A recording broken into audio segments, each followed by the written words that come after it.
नमस्ते सर। आप चिंता मत कीजिए। नहीं, सर क्या बात है विजय? अरेस्ट वारंट लाए हूँ सर, किसका? मिनिस्टर के बेटे अश्विन का। What are you saying? Rajni rape and murder case का मेन अक्यूज्ड अश्विन ही है। मरने से पहले रजनी ने खुद अपने स्टेटमेंट में कहा था, नहीं, मेरा बेटा ऐसा नहीं कर सकता, ये इल्जाम गलत है।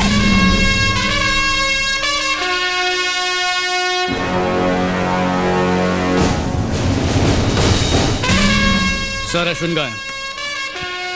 यही तो हम भी जानना चाहता हूँ कि हमरा बिटवा कहाँ है। अच्छा? पिछले 2 दिन से गायब है, मिसिंग कंप्लेंट वाले खाए हैं, लेकिन ससुरा कुछ होता ही नहीं। देखो ये पगलिया को देखो, 2 दिन से न खाया है न पिया है, सोती भी नहीं है। ये हमारे आदमी उसे ढूंढ ढूंढ के थक गए हैं। कुछ पता नहीं भैया, अपने 40 साल के करियरवा में हम पहली बार इतना चिंतित हुए हैं। संदेह करना तो पुलिस का ड्यूटी है। क्या करें, पॉलिटिशियन है, झूठ बोले बगैर खाना हजम नहीं होता, आम बात है। लेकिन ई मामले में ना ना ना ना ना। 2 दिन पहले मिनिस्टर साहब का फोन आया। इन्होंने मुझसे रिक्वेस्ट की कि जांच खुफिया तरीके से होनी चाहिए। इसीलिए मैं चाहता हूं कि इनके बेटे अश्विन की तलाश अनऑफिशियल तरीके से हो। इस तरह तो उसे ढूंढ नहीं पाएंगे सर। तो भाई चाहते का हो, कंप्लेंट वाले खाएं, अखबार में दे, टीवी न्यूज पर डालें, गली में उसका पोस्टरवा चिपकाऊं, ये सब करूंगा हम, पर हमको हमरा बिटवा चाहिए। सर आपको अंदाजा भी नहीं है कि मैं क्या करने वाला हूँ। क्या करोगे? अरेस्ट करोगे, कोर्ट में जाओगे, जेल में डाल दोगे, तो करके देखो। भैया तुम अपना पुलिस की ड्यूटी बढ़िया से निभाओ। कहा है कि बाप होने का फर्ज निभाना हमको बहुत अच्छी तरह से आता है। वो सिर्फ आपका बेटा ही नहीं बल्कि एक फरार मुजरिम भी है सर। तुम्हारी ईमानदारी पर हमको पूरा भरोसा है। उसे पकड़ लो और जेलवा में डाल दो, तुम्हारा प्रमोशन ऑर्डर तुम्हारे घर पहुंच जाएगा। All the best.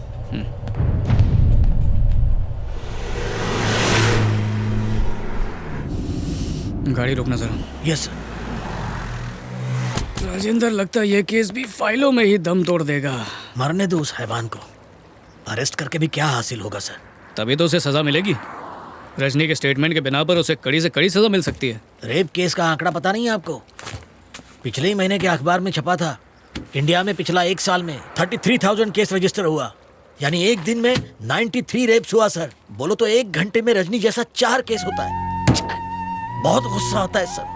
1000 का ऊपर केस दर्ज ही नहीं होता है। बदनामी का डर से, समाज का डर से, पैसा खिला के, डरा धमका के विक्टिम को, उसकी फैमिली को दबा दिया जाता है। सजा होता भी है तो 4 में से 1 केस में, बाकी 3 रेपिस्ट सीना तान के घूमता है।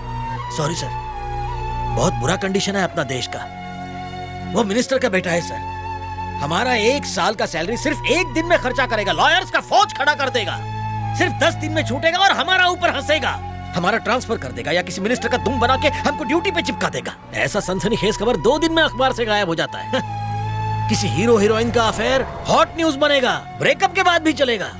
उसका बूढ़ा बाप बेचारा उम्र भर आंसू बहाएगा, तब तक वो राक्षस हैवान ज्यादा सावधानी से एक और रेप कर देगा। सॉरी सर, अपन ज्यादा तो नहीं भूल गया? नहीं, बिल्कुल नहीं। तुम्हारा एक एक शब्द सही है। ये बताओ कि आगे क्या करें? अपन क्या कहेगा? अपन एक साधारण कांस्टेबल, तुम सब लोग का ड्राइवर। भला अपन क्या कर सकता है? चलो मान लिया तुम एक साधारण इंसान हो, पर फर्ज करो तुमने उसे पकड़ लिया, तब उसके साथ क्या करोगे? सर, पहला मारेगा, उस साले की खाल खींच लेगा, इसी पुल का नीचे उस बैंक के टके को नंगा करके उल्टा लटका के मारेगा।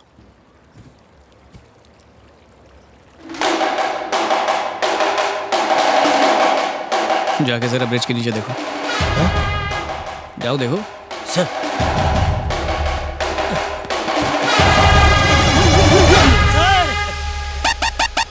बड़ी भूख लगी है राजेंद्र, जल्दी भुर्जी पाव मंगा। उसके बाप को फोन करके भी तो बुलाना है। शेखर, कुछ मिला? नहीं, एक बार फिर से गोता लगाना होगा। हटिए, चलिए, हटिए, पीछे हटिए, पीछे हटिए, चलिए।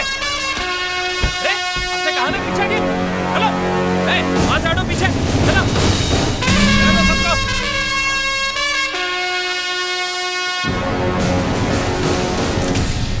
कहाँ है हमारा बिटवा? हमें उससे गुफ्तगू करना है, फिर जहाँ चाहे ले जाओ, रिमांड में ले लो, जेल भेज दो, कहीं भी। सर गुफ्तगू वो तो चू करने लायक भी नहीं बचा। अरे गणेश सर, जरा शीट तो हटा ना प्लीज।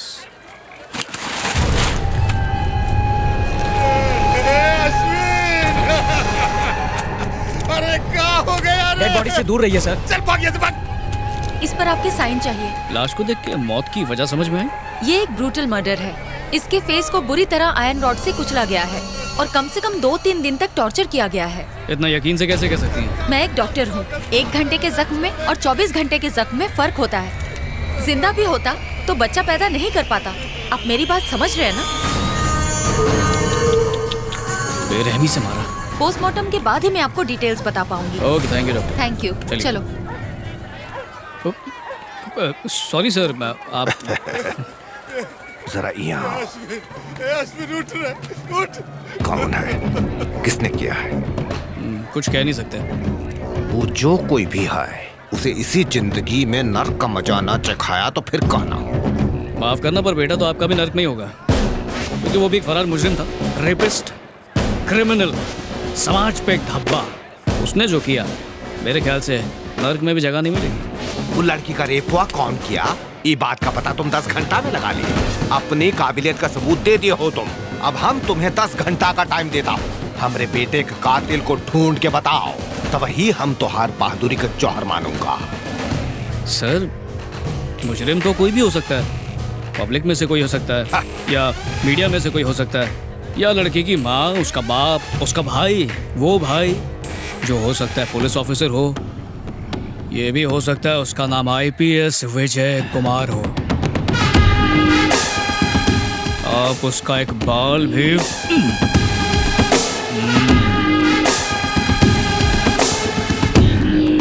पोस्टमार्टम के बाद कटी फटी बॉडी भेज दूंगा। अपने रिश्तेदारों को फोन कर दो, शोक मनाने के लिए आ जाए।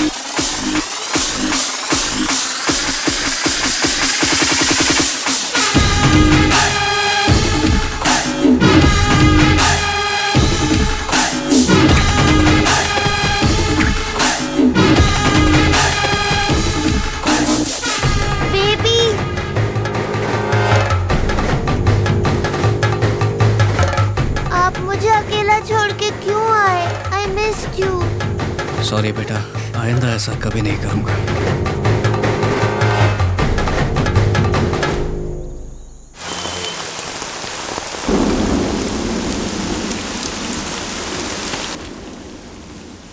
अरे टीचर जी, क्या मांगता है? ब्रेड लेगा? विजय कुमार किधर है? वो केक का ऑर्डर डिलीवर करने गया है। मैडम, तुमने जोसेफ के बारे में पूछा ना? विजय कुमार के बारे में। यानी उसने सच बता दिया। उसका असली नाम जोसेफ ही है। अमिताभ का फिल्म देख के उसने खुद का नाम विजय रख लिया। ये पाव का धंधा उसका फैमिली बिजनेस है? हाँ। तुम यहाँ कब से हो? अब क्या बताएगा, पहला किधर और नौकरी करता था अपन। एक दिन केक का ऑर्डर देने के लिए कंजूस सेठ ने अपन को इधर भेज दिया। अपन को पता चला उस वक्त इधर हेल्पर का जरूरत था, काम कम पगार ज्यादा था, तो उधर रिजाइन मारा, इधर ज्वाइन मारा। स्मिता किधर है अंकल? और नेवी किसका बेबी है? विजय के लिए, नेवी के लिए मुझे बहुत फिक्र होता है। मुझे उसका हिस्ट्री बताओ प्लीज।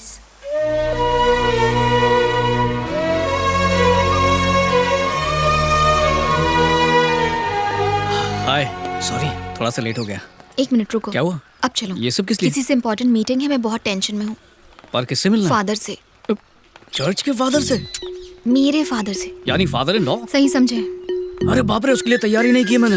ये एग्जाम थोड़ी है जिसकी तैयारी करनी है, ढंग से पेश आना बस। अच्छा, उन्हें खोज करने के लिए थोड़ा तो आइडिया दो यार। पूरी डिक्शनरी में उन्हें एक ही वर्ड से नफरत है। अच्छा, कौन सा वर्ड? पुलिस। पुलिस? साला डाकू है क्या? वो बुढ़ा मोटा तुम्हारा बाप है क्या? जान ले लूंगी, चुप रहो।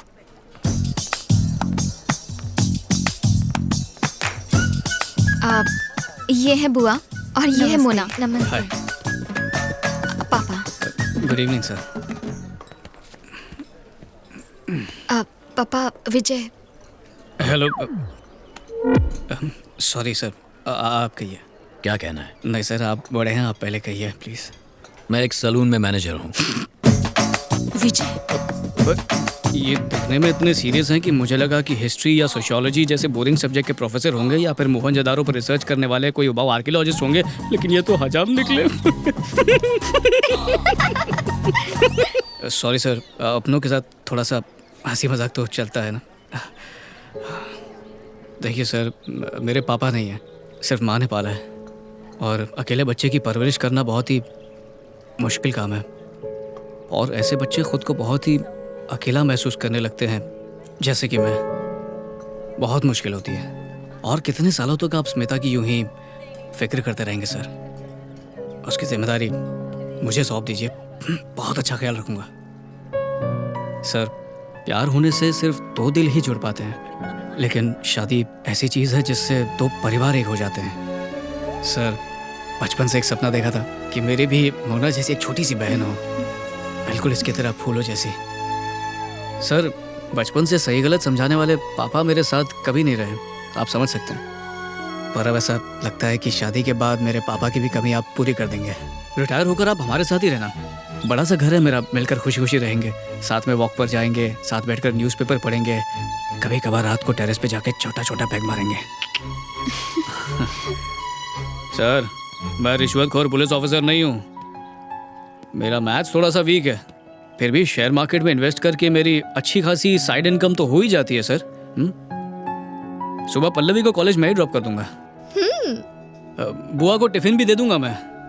मेरी माँ मास्टर शेफ की गुरु है, बहुत अच्छा खाना बनाती है, तो चलेगा बुआ जी? स्मिता आपको बुआ बुलाती है तो मैंने सोचा मैं भी बुआ ही बुला लूं। आप भी जब स्पेशल खीर बनाएंगी तो हमें जरूर भेज दीजिए। आप और मम्मी साथ बैठ के सास बहू वाला सीरियल देख सकती हैं। पर एक बात बता दूं, आराम जल्दी खत्म हो जाएगा, क्योंकि जल्दी नातियों को संभालने की जिम्मेदारी भी आप पे आ जाएगी। सर, फैमिली से ज्यादा और कुछ इंपॉर्टेंट नहीं होता। अगर आप राजी नहीं हैं तो हम ये शादी बिल्कुल नहीं करेंगे सर। आपके आशीर्वाद के बिना मुझे स्मिता चाहिए ही नहीं। सर देखिए, मैं आपको मक्खन नहीं लगा रहा हूँ, अपने दिल का हाल बता रहा हूँ। देखिए ना, हमारी जनरेशन के लिए प्रपोज वपोज मारना बहुत छोटी सी बात है, लेकिन मुझे आप सबकी रजामंदी से ही